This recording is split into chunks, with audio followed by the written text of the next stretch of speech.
People often misunderstand the terms free will, freedom, and liberty. And actually, there is a very powerful spiritual message in clarifying these terms. So, let me try to clarify. Let's begin with free will. Free will is the biggest and most fundamental. Free will essentially means that you have the ability to either accept or reject your creator, God who created you. He gave you free will, an ability that you can either accept or reject him.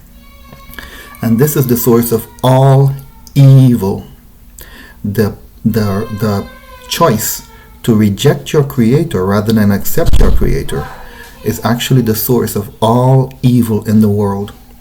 Because when you choose to reject your creator, it is because you choose to assert yourself.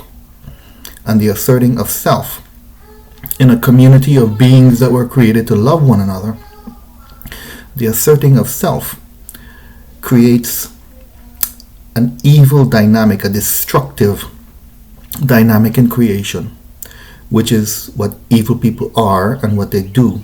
They destroy the created order of God by asserting themselves. On the other hand, if you choose to exercise your free will in accepting your creator, then you will be in harmony with all of creation, and you will only be a nurturing and good influence in creation. So when people are tempted to say, why is a loving God allowing evil in the world? They should realize that the ability for evil to exist is due to a greater gift of free will.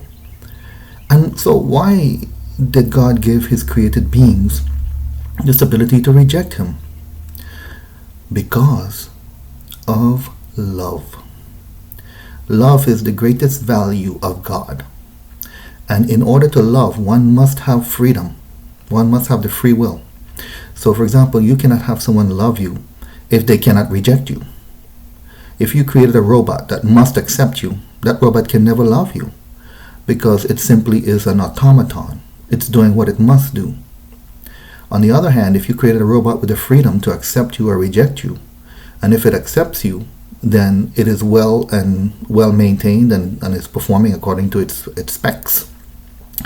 But if it rejects you, it breaks down and it has no maintenance and it creates evil and destruction around it. Should it blame you for the evil? No, because it is due to its misuse of the free will that you gave it. So that's free will. Next, we have liberty.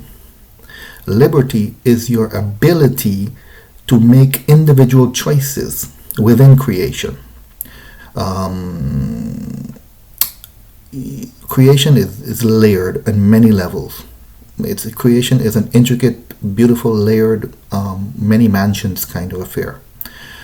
And we are walking through creation, and we have the liberty, the ability to make many individual choices.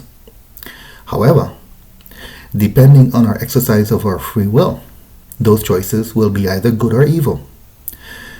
If we exercise our free will to accept our creator, then all of our choices in liberty, all of our